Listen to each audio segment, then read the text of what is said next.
Welcome to the Covert Nerd Podcast. Thank you for listening. It means a lot to me. I know you could be listening to thousands of other podcasts, but you chose to give me some of your time. And today I'm very excited about the interview I did with local comic book artist and illustrator Nate Hamel. He's done work for comic book companies and video game companies and gives you some great advice about getting into the industry and just life in general. It was a pleasure to sit down with him at his comic book shop and talk with him about all things nerdy. So let's get started right into the interview and hear what he has to say. Tell us, you just had a class today. How did that go, by the way? The class went good. This week was the first week of creative character and creature design. I've been teaching sequential storytelling for about 2 months out of here. This change-up has been pretty fun. So I only have a couple students, and I'm always looking for more. So it's who knows what's going to happen. Every week there's a change. Cool. Well, tell me, as now it's an art class, right? It's Yes. not writing. It's an illustration class. Okay. On creative character and creature design. It's basically when looking for a position in the field, it's not always about being the best illustrator. A lot of the times you're looking for someone that is creative. And creativity you have now. Illustration skills will come with time. So I always tell people it's better to be a good illustrator or be creative than be a good illustrator. And I do this, it's the same way with sequential storytelling. Sometimes it's not about being the best illustrator in sequential. It's about being the best storyteller. To kind of segue into that, how do you tell a good story? I guess give us maybe an example of in the classroom. What I teach? Yes. How do you tell a good story? One of the things that I teach has been passed down to me called the Z formation. And that is leading the eye across the page the way you would read a book, but leading it with illustration in line, which draws the eye to the next panel and then down to the next layer, across, down and across, and then leading you off to the next page. Now, it's all broken down to color, line, and word balloons. So if everybody works together appropriately, then you have a good cohesive design and you have the best product because of that. If someone messes up, then the eye doesn't draw to the next panel. The reader doesn't know why they don't care for what they see. They just know that they don't care for it. And it's because there is a lack of professionalism within that page. And I've made the mistake a million times over. Maybe not that many, but a lot. But at the same time, you get better with time and you try not to make those mistakes. Well, speaking of that, how long have you been doing comic art? Around 10 years. What is some of your, over the last 10 years, some creations you've done or projects you've worked on that are just, they stick out maybe more than some others? Well, I originally got my name out there by introducing myself to independent artists online. And I would message them through Facebook. And I would say, hey, I'm an illustrator. This is an example of my work, and I would love to do a pinup in your book. And I did that over and over and over. And if I didn't give them an example, I would give them a link to my page for my website. And I was very grateful to have such good friends to help build my websites. And that made a huge difference. When they would look my work up, if they liked my work, they would contact me back and say, yeah, sure, give it a shot. And what they didn't know is that I've already done the pinup. I already drew the illustration and I was already ready. So I would just send it that next night. Oh, so they were like, wow, this guy's fast. Some of them probably thought I was fast and some of them probably thought, well, okay, maybe he's just really dedicated. So I was printed in all kinds of amazing books. And I met editors and CEOs of comic book companies and met amazing artists and networked that way. And I was very lucky to be able to have such a strong network where others don't. But I'm also the kind of person that likes to communicate, and I'm a face-to-face kind of person. I love to talk, obviously, and I'm very excited about pretty much everything that I do and everything in my life that I care about. I'm very excited, and a lot of people don't understand passion, but I pretty much am just passion. Because of that, I found amazing relationships through illustration, and has pushed me in a way that I would have never had just growing up here in Lincoln. There was no network here. So when I moved away, I found my network. I moved back and I brought the network with me. Because that was Denver that you moved to, is that right? Denver, okay. Colorado. Yeah, okay. So I've been turning over my network to others here in Lincoln in hopes to help them. I've had some amazing interns. They've all moved on to better things, because it's not always about what you know, it's about who you know. I've been told this and I believe this, but 90% of getting a job is about who you know. 5% is about work ethic, and 5% is about ability. Everything else, you don't really need anything else. No. So you have to be able to talk to people and communicate. And I because of that, I really made a lot of good friends, and they introduced me to a lot of anthologies. And that's basically what I remember the most, is doing anthologies. And the startup was those pinups. And doing covers. But like my first piece that was published was a pinup, and that was for a book called Chew in issue 29. I was super excited about that. And of course they printed it, or John printed it in the fan page, like fan art. And I called him and I was like, dude, I did this huge illustration because you told me I was getting a full page. And then here I am with this tiny little phone size image with in the book, but the illustration I drew is massive detail. So you couldn't see a lot of the detail. You couldn't see a lot of it, and he felt horrible. He ended up, John? Who? John Layman. Okay. He wrote Batman, and he wrote Chew. Okay. He's done a lot of amazing books. So he felt bad. Handed me like a stack of variant comic books at the convention. He was like, "Dude, I'm sorry." That's kind of a token. Yeah. I'm sorry. Here's a stack of comics. Here's a stack of really cool variant comics. Now, define, I guess, for those that may not know, what's a pinup? A pinup is an illustration done by an artist outside of the regular artist on the book. So it's just a one-shot image, usually a full page. Always a full page. Not a little thumbnail. Yeah. It's okay, John. Yeah, pinups, and it's free work. Is that something that in the industry that a lot of new people, that's how they kind of get their start, or what do you think? Usually the way people get their start is through ghosting. And a ghost artist or a ghost inker or a ghost writer is somebody that doesn't get any credit for the work, but is asked to help out. And they'll usually get like a thank you in the book. So if you see a comic book and there's a special thanks to blah, blah, blah, blah, blah, that's usually somebody that ghosted on those books. Rob Liefeld had a group of ghost artists that he employed because he didn't want to draw his own books. So he would literally hire people to do the entire book for him. He would do little thumbnails of like, this is what I want the page to look like. And then these ghost artists that drew exactly like him would draw the entire book, and he would pay them a small portion of his paycheck. Ah, that's how that works. Yeah, that's okay. Not a good way to do it. Yeah. You burn a lot of bridges and you get kicked out of Image for that.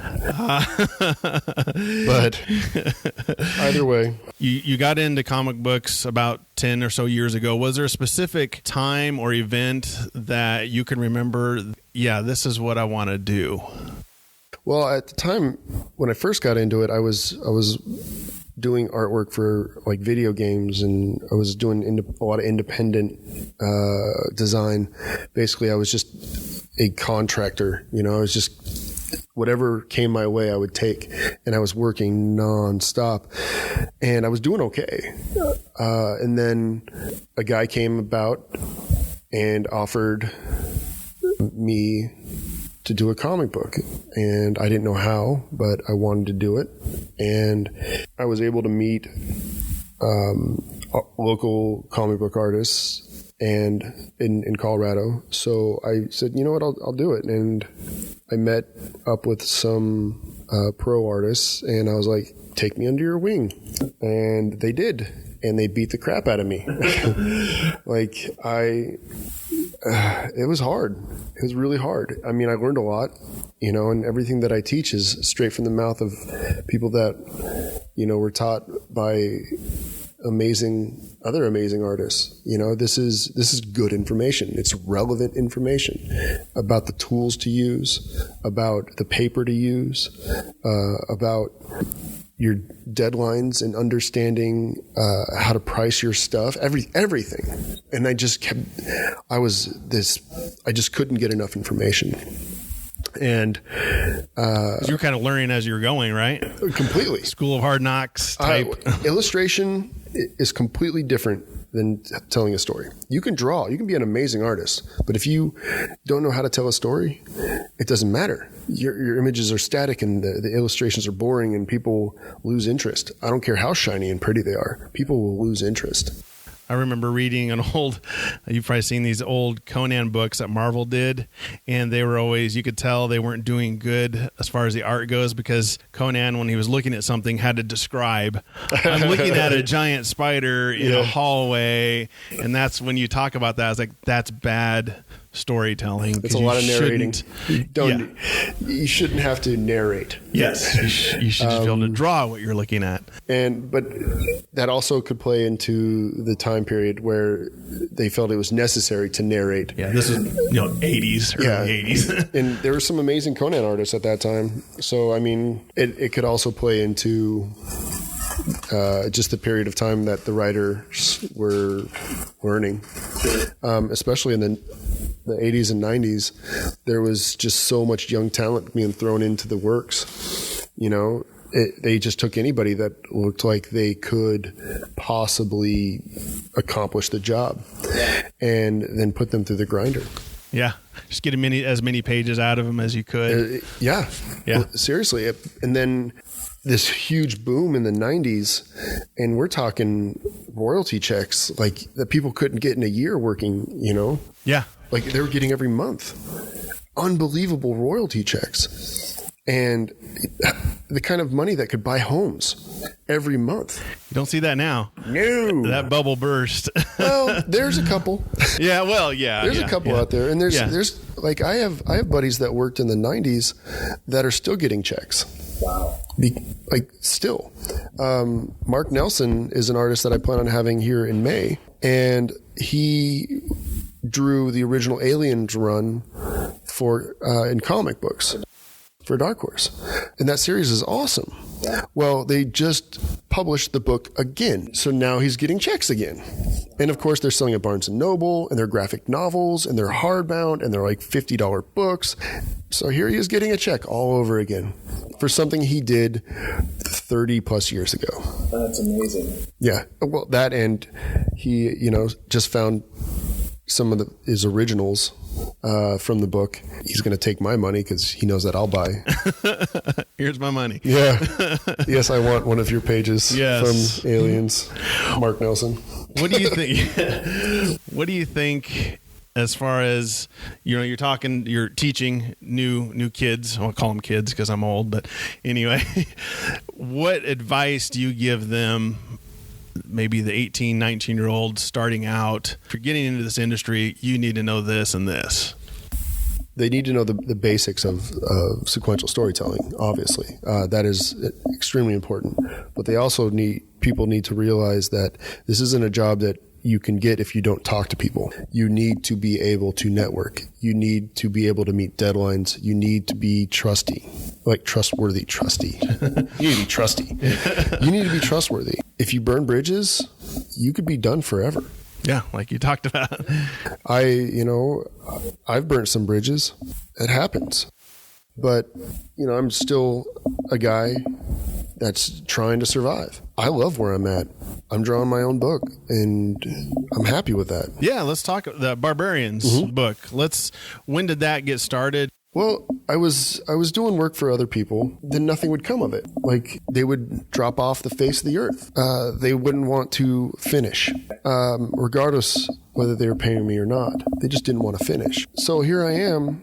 I'm tired. I'm exhausted. At that time, I was applying I was my foot in the door with doing toy design. Okay. And so like figures or action figures. Yeah. Action figure. Okay. So a job fell through. And I mean, it was a really good job, and that fell through, and that hurt pretty bad. And then something else lined up, and I was super excited about that. And then that fell through. And I'm just like, are you kidding me? And it's not that someone else got the job. It's just, it didn't do anything. It never went anywhere. And I mean, one job I was getting a retainer every single month for me not to sign with anybody else. And I was like, sweet, this is going to be a great job. Yeah. Here comes my career. And then it fell through. And that hurt. So every time that happened, and I had to sit, and I sat down and I wanted to draw for myself, I would draw these two female anti-heroes, these two barbarians. And one of the reasons why I was drawing them is because I've had people, they see me draw all the time, and they're like, why do you just draw big muscly guys? Do you ever draw women? I'm like, yeah, I draw women all the time. I can draw them. I love drawing women. I just don't like drawing the objectification of women.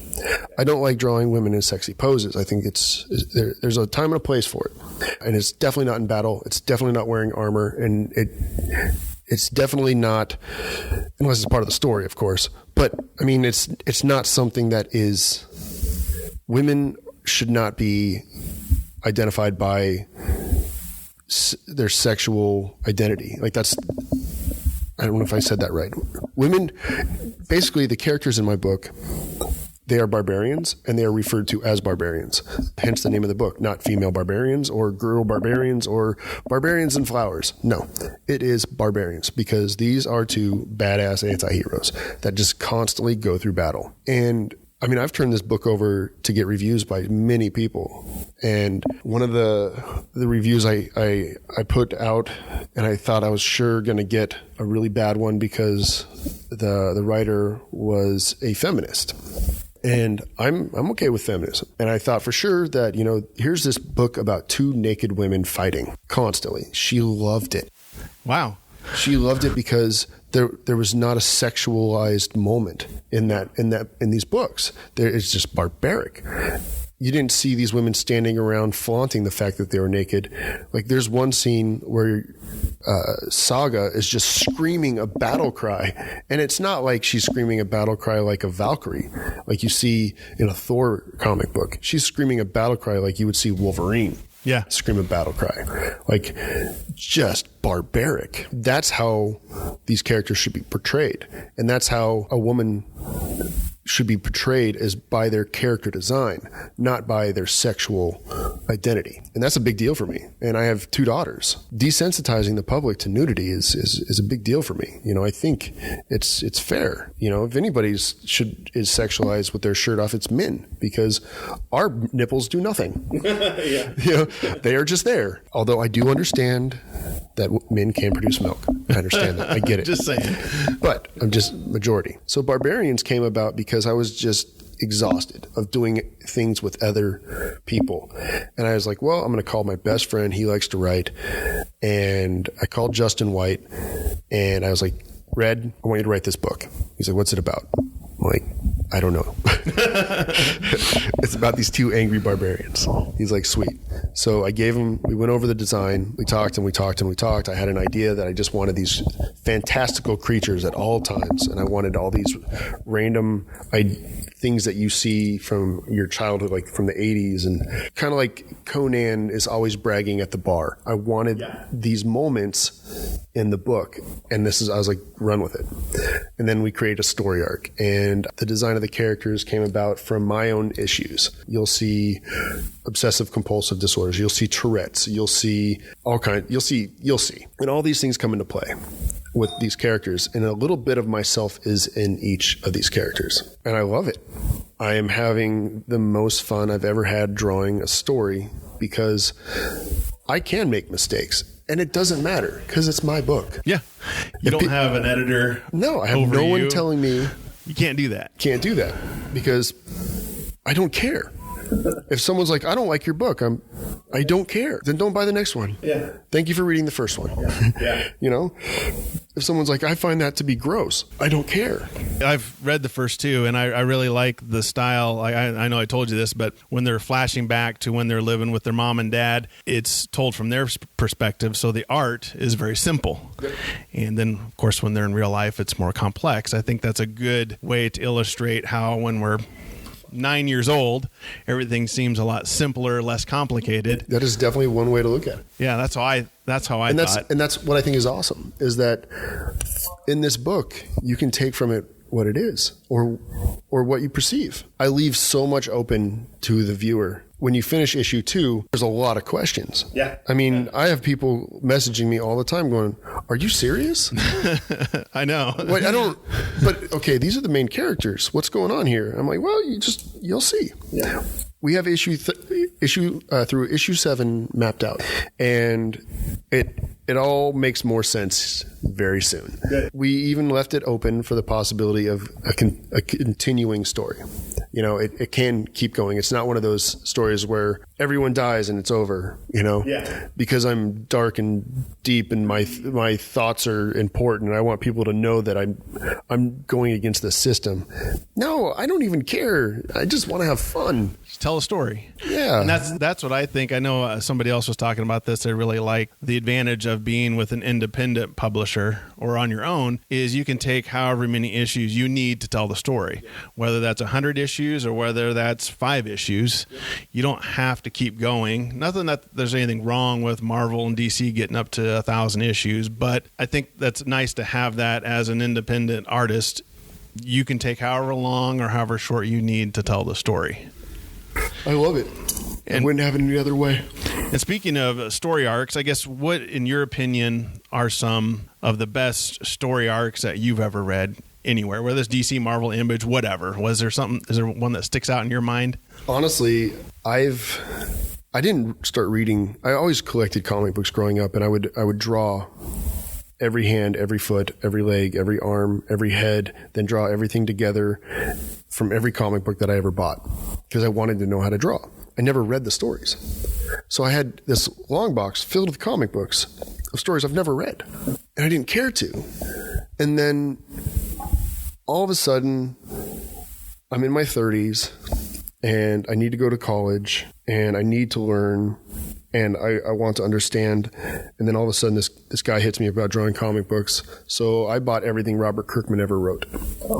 So I read everything Robert Kirkman ever wrote right away. The first thing I read was called The Brit. And I just think that was one of the most interesting intros I ever ran into.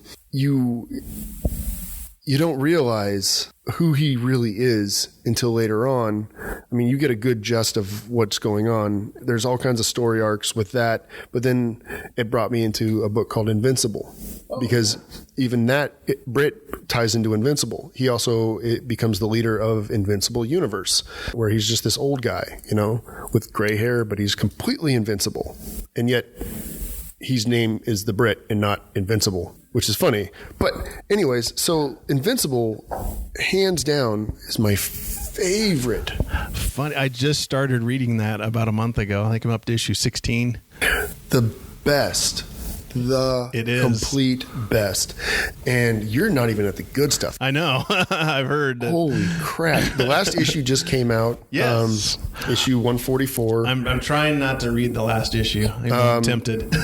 And I wasn't a big fan of Spider-Man like comic books, but now I'm going to have to buy Spider-Man comic books, not only for the store but for myself, because the guy that drew Invincible, Ryan Otley, is now drawing Spider-Man.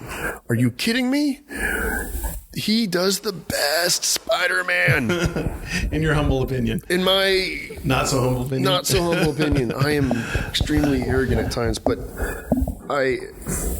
no, he's amazing. Robert Kirkman. Ryan Otley is the artist, and Robert Kirkman is now. I don't think Robert Kirkman's writing Spider-Man. No, I meant for Invincible. Though, as Invincible? far as the arc, as the yes. So you would say Invincible is hands down the best. Number one. Yep. Anybody that walks in and asks me, I have a young reader, not as an age, but somebody that's interested in reading comic books. What would you recommend? Invincible. Anything else? Yeah. Invincible number 1. I think he wrote Walking Dead. Yep, Robert Kirkman wrote Walking Dead. He wrote The Brit. He wrote Astounding Wolfman, Super Dinosaur. Did he do Saga and was it Lion of... No, that was somebody else. I'm thinking of somebody else. Oh, so, okay. Kirkman was at the time writing like 8 books a month. Very busy guy. Still pretty busy, but now for other reasons. You mentioned comic books, of course. What are some other things you nerd out about? Action figures, you talked about that. Man. Or what other things you like? I see that. I was like, that's awesome. Well, I completely nerd out over certain action figures, I suppose. I love G.I. Joe. I grew up loving G.I. Joe, and it's probably the biggest reason why I wanted to draw characters. The toys were amazing to me, and I have so many memories with those toys and so much creativity that came from those that every time someone brings up G.I. Joes, I just completely nerd out. I mean, hence I did a big mural on the wall. I'll have to get a picture of that. That's pretty awesome. What's your favorite G.I. Joe figure? Oh, goodness. As a true fan would say, I don't have just one. And that's pretty nerdy. But Road Pig, Big Boa, Crocmaster, Raptor, I love the obscure characters. Crystal Ball, those are the best to me.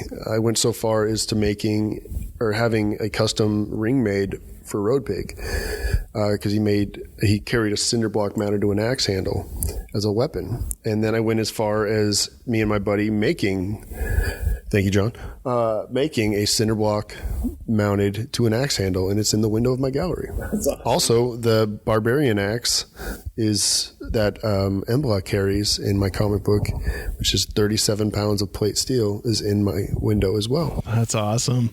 Did you have quite a few figures growing up then, G.I. Joe figures? Yes. Anybody and everybody knew that if they were getting me something for my birthday or for Christmas or any kind of gift, it was G.I. Joe. So growing up, you're like, friends are like, go to Nate. He's got everything. Well, no, actually, I didn't have nearly as much as a lot of kids, but I had a lot for myself. But I had friends that had much more than me, and that's okay. I feel like I was pretty blessed in that area. But everyone in my neighborhood played with G.I. Joes. So it was awesome. It was constantly pick 10 of your favorite characters to come over, Yeah. And we would build these big cities out of styrofoam and nerd it up in my buddy's basement. Did you cry at the movie when Duke died? No. No, okay. I don't watch those movies as if they were G.I. Joe. I just watch them as if they're just fun. I'm not anybody that I'm not jaded by a bad movie. I thought the G.I. Joe movies were fun, but they put a mouth on Snake Eyes. Yeah. That made no sense to me. I was actually referring to the animated movie.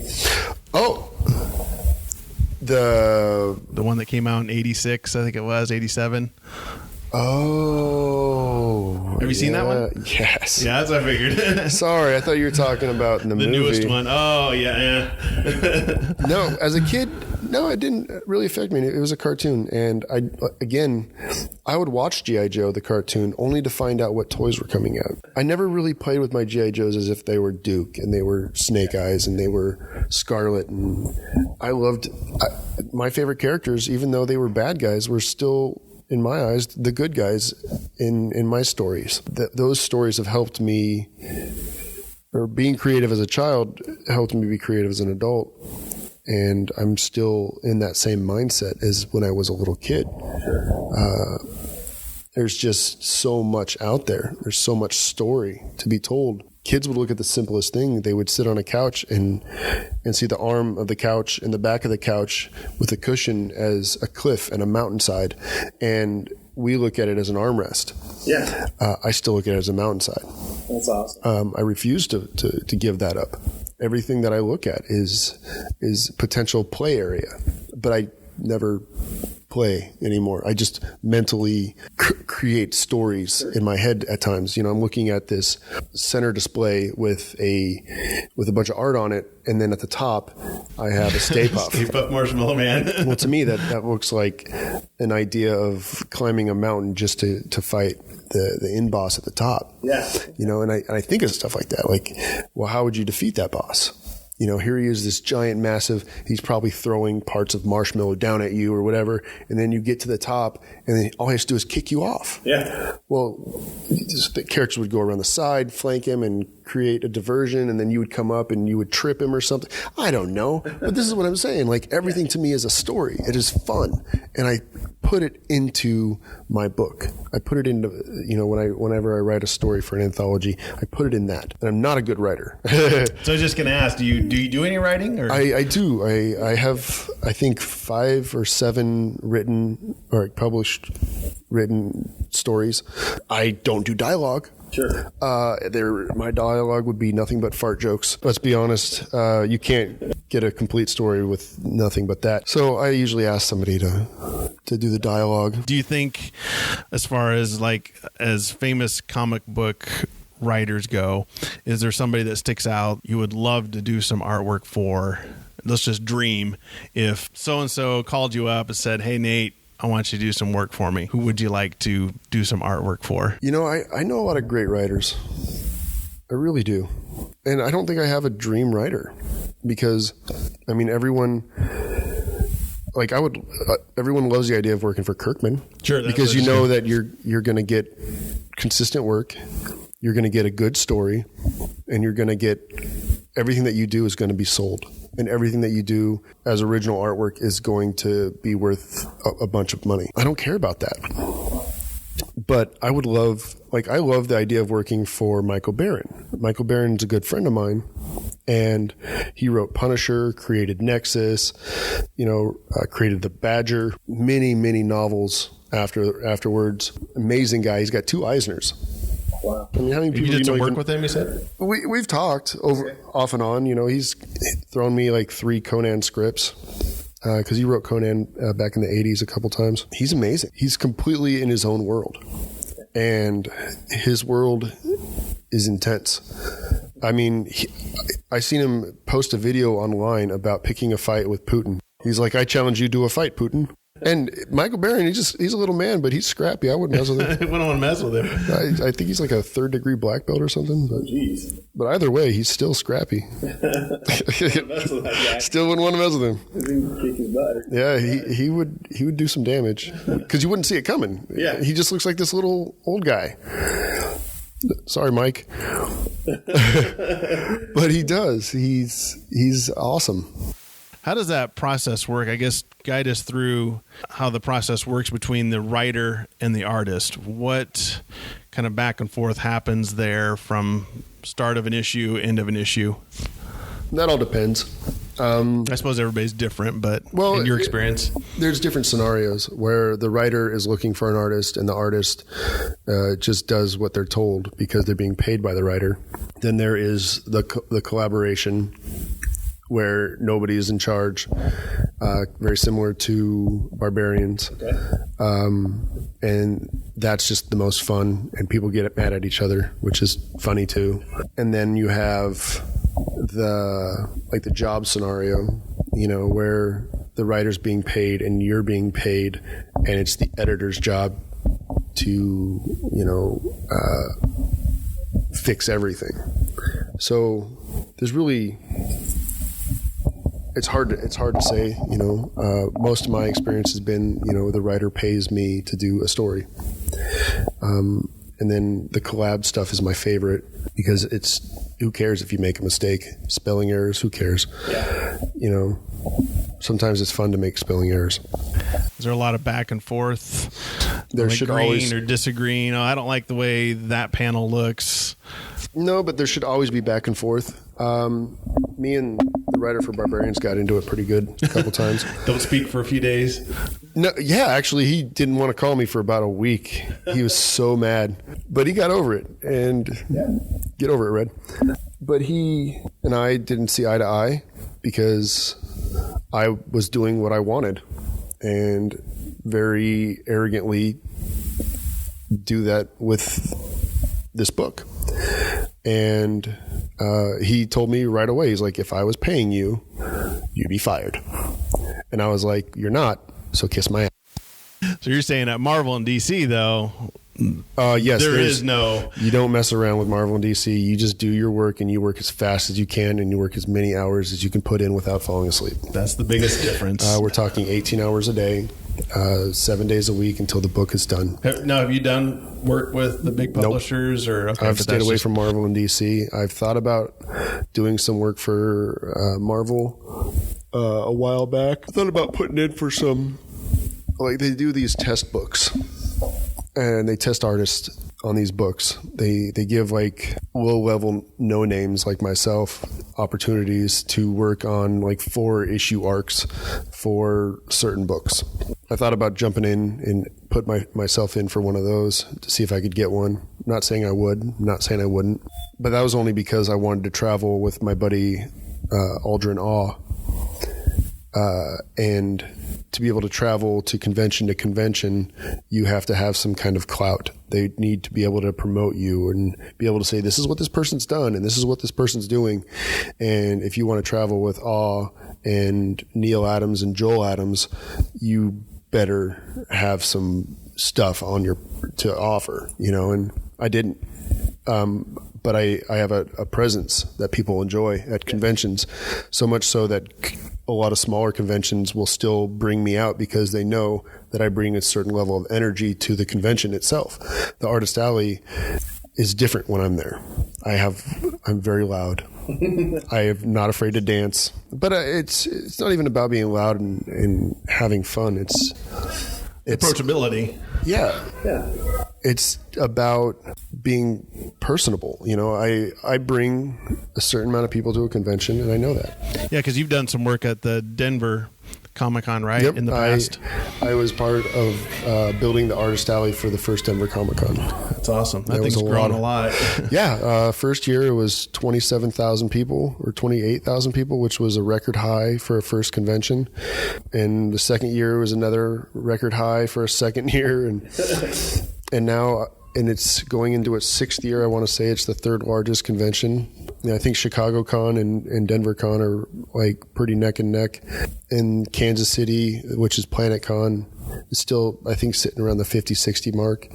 But Denver Con hit like 118, That's incredible. That's a lot of people. That's, San Diego Comic Con's like, 150-ish, 40-ish. San Diego Con was sitting at the 120s for forever. Yeah. And New York Con beat San Diego Con, which was considered is now, from my understanding, is the largest convention is New York in numbers. Yeah. But who knows how the numbers work.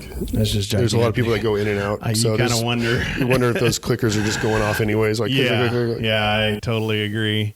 You did some name dropping on Neil Adams and things like that. It brings me to another question. What artist or famous writer that you've met personally that you're just like almost awestruck, I guess? Any funny stories there? Bart Sears, childhood hero, is the most recent. I met him. So growing up, you didn't have a way to learn how to draw comic books except through Wizard Magazine and Hero Magazine. And it was these little short tutorials, about 2 to 3 pages of how to draw comics. And Bart Sears did How to Draw Comics by Brutes and Babes. And then Mark Nelson did How to Draw Comics through Hero. Bart Sears, most recently, I met him, and he gave me a piece of original artwork that he didn't have in his for sale folder, and it was through a conversation that we had. And him and I have talked in the past, and I did a color test for him, like original colors on one of his pieces. He sent me a high res of Conan cutting down a bunch of like Cro-Magnon brutes and this naked woman in the distance, and I colored that up and sent him the file, and I didn't hear anything back. And then we chatted back and forth after, like in regards to other things later on, but and then I met him for the first time at Denver Comic-Con last year, and I cried. Like, seriously, I was like, I'm not gonna cry. going to be fine. And I was like, looking through his work, and I was talking to him, and I told him my story. And then he's like, oh, you're the guy that did the pinup, blah, blah, blah, or the color work. And we, like, face to face, it all clicked. And then he goes, I got something for you. Come back in a little bit. I have to go to a panel. So I came back, and he hands me a piece of original artwork. And I was like, oh, I love this. This is amazing. And he goes, it's for you. I was like, what? He goes, I'm giving this to you. This is my way of saying thank you. And I cried right away. Did you ugly cry? Oh, man, I'm the best ugly crier. That is so cool, though. Yeah, and it's here's this guy that you kind of grew up with. Yeah, it's hanging right now. And before that was Mark Nelson, which the artist that we're going to have out in May was the How to Draw Comic Books through Hero magazine. And these are the two people that influenced me big time growing up. Like, I needed these guys. Yeah. I needed their every month How to Draw Comic Books. So you're saying you would not be where you're at?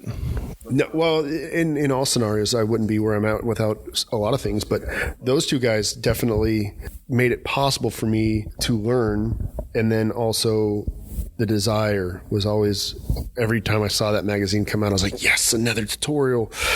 And Mark Nelson was tagged on one of my drawings I did of a dinosaur. And my buddy Rio is the one that tagged him. And Mark contacted me. He ended up calling me on the phone, and I didn't think it was him. So I like you're getting pranked? I thought I was being pranked by my buddy Red, because he does stuff like that. And I hung up on him.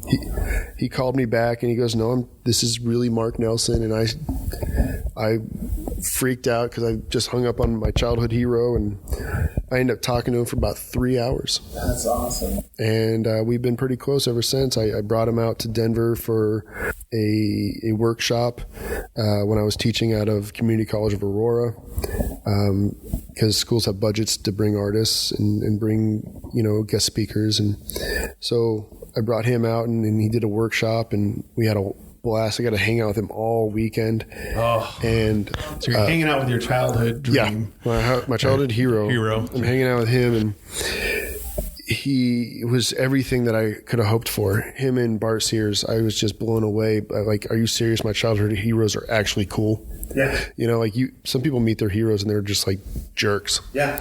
But these two made me realize, like, there's something to this. Maybe one day I could be somebody's hero. Maybe one day I can influence somebody. And I kept at it. And, I love teaching, and teaching should be relevant. And me and Mark both are teachers. And that's one thing that him and I agreed really heavily on, is teach people to not only get the job, but how to do the job, and then give them the tools to accomplish what they're looking for. And don't just, not what you would be looking for, but what they're looking for. So you're hoping that 10 years from now, some person comes up to you and say, Nate, you taught that class one time, and that really put me on the path to doing X. I've had a couple people. That sounds pretty arrogant or narcissistic. I don't care. It happened. It's pretty amazing when somebody comes up to you and like, hey, I took your class. Or do you remember when you used to teach me out of the basement? Because I used to teach out of my home. Like, I had one student that was 13. Blew me away. This kid was so smart. He was like a savant. Within 6 months, he was doing exactly what I did with my work. Wow. And I was just like, everything that I taught him, he just took in, and it made sense to him. It clicked. And he was published in a book, right? Like at the age of 12 or 13. At 12 years old, he won a statewide got second place in a statewide art competition. Oh, wow. Yeah. So this kid's, and they didn't even know he was a kid. Oh, really? No, it was just. Oh, I suppose they wouldn't. It was just all artists. Yeah. It was all sequential, like pinup artists, story artists, blah blah blah. So, like, where's your dad? They're like, this kid couldn't. Where's your dad that drew this? They called me up and they're like, hey, let Sam know that he won and he can pick up his money. I was like, well, I'll tell his mom to come bring him by. They're like, what? I was like, yeah, he's 12. They're like, shut up. Wow. Yeah. And then, there's an artist here in town in Lincoln. His name's Artem. and he's brilliant. Holy crap. He's the one that did that cover for Barbarian that you showed. Yeah. And it's the thing is, it's not even the fact that he's a brilliant illustrator. He's just a brilliant mind. I mean, I can't. How old's Artem? He just turned 20. Oh, wow. So he's young. Very young. He's excellent. Yeah, he's in school right now for programming. He comes to me with things that I remember hearing programmers talk about, and I'm just like, oh, stop it. But he's so good at everything that he does. He has a work ethic that people think Nebraska, like people in Nebraska have. Like he literally is that work ethic. He is nonstop. If he was a farmer, he would be done before everyone else, and it would be better than everyone else's farm. Everything that. So he's got passion, talent, and work ethic, and intelligence that you don't come across. You don't come across that, and when you do, you do everything you can to help that person. Do you think, that's always what I've wondered in the art world, do you think passion can outdo talent, in your opinion? Yeah, because talent is just information. I've had people come up to me and say, you were blessed with this. I'm like, no, I worked my ass. Or this is a God-given talent. No, God, might have been there, I guess, but that's besides the point. I studied. I understand anatomy, and I can draw people because I studied it. I spent 30 years drawing, therefore I draw like this now. And then people ask you, why is this image $100, or why is this $1,000, or why is this much? Well, I spent my entire life broke so that I can do this. Yeah. That's why it's that much. Yeah. Now, if you can't do it yourself and you want it, then you have to pay for it, like a doctor. I'm not saying we're doctors, but we have a skill set that other people can't do. There's a reason why we charge $100 for something that it might have took us 12 hours. Sure. And if who knows how many that are in the trash can that... Yeah. Something that we took 12 hours on, think about it. What does that break down in an hourly wage? $10 an hour, just to do the math, it's $120. Yeah. Or $20 an hour, $240. Exactly. So it can be pretty intense. Because you've got these kids that you were talking about that have just phenomenal talent. Mm-hmm. Obviously, there has to be, like you talked about, they have to be able to network, because you can be an awesome illustrator, artist, but and never get anywhere. If you're going to sit behind a computer screen and if you're gonna goof off, you'll never get a job. If you can't talk to people, you'll never get a job. If you are a complete piece of crap, you'll never get a job. If you are lazy, or you just say the wrong thing at the wrong time, like you could get the job, but once you get the job, it's harder to keep the job. Yeah. Like the hard part is not getting it. It's about keeping it, because there's 1,000 people that want your job every day. Wow. And some of those companies know that too. They do. And they take advantage of that. Yeah. Marvel does it all the time to people. They're like, hey, we're going to give you $100 a page to draw Wolverine. And you're like, seriously? How can I pay my bills $100 a page to draw Wolverine? Well, you got to draw Wolverine. That is your pay part of the... Damn it. Yeah. You're like, okay, then I'll not pay my bills for, the duration of the time of me working on this project. And then I'll go back to taking a full-time job and working at Walmart, and then people reading my book at Walmart going, oh, this is amazing. Yeah, I'm over here. I'm actually your checkout clerk. Yeah, exactly. To pay the bills. Yeah, the starving artist. It's not a joke. Yeah. And you run into that a lot. There's ways to get around it, and there's ways to take advantage of your skill set. But it's all about networking. Oh yeah. You have to work hard.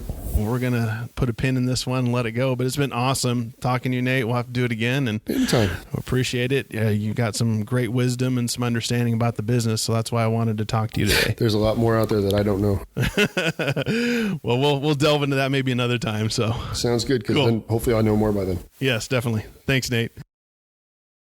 So there you have it, the interview with Nate Hamel. Like I said, he's such a fun guy to sit down and talk with. I didn't even realize almost an hour had gone by. I hope you enjoyed it. If you want to see some of his work, you can find him on Facebook. You can find him on Facebook at Behind the Glass Comic Art Gallery. So just search Behind the Glass Comic Art Gallery on Facebook, or you can go to natehamel.com. That's natehamel.com. I'll include the links on the Covert Nerd webpage. I'll include the links in the show notes at covertnerd.net. You can find me on Twitter, Instagram, and Facebook. Just simply search Covert Nerd. If you go to the covertnerd.net website, you can leave a message there with SpeakPipe, or you can email me at cn@covertnerd.net. Thanks again for listening. Until next time.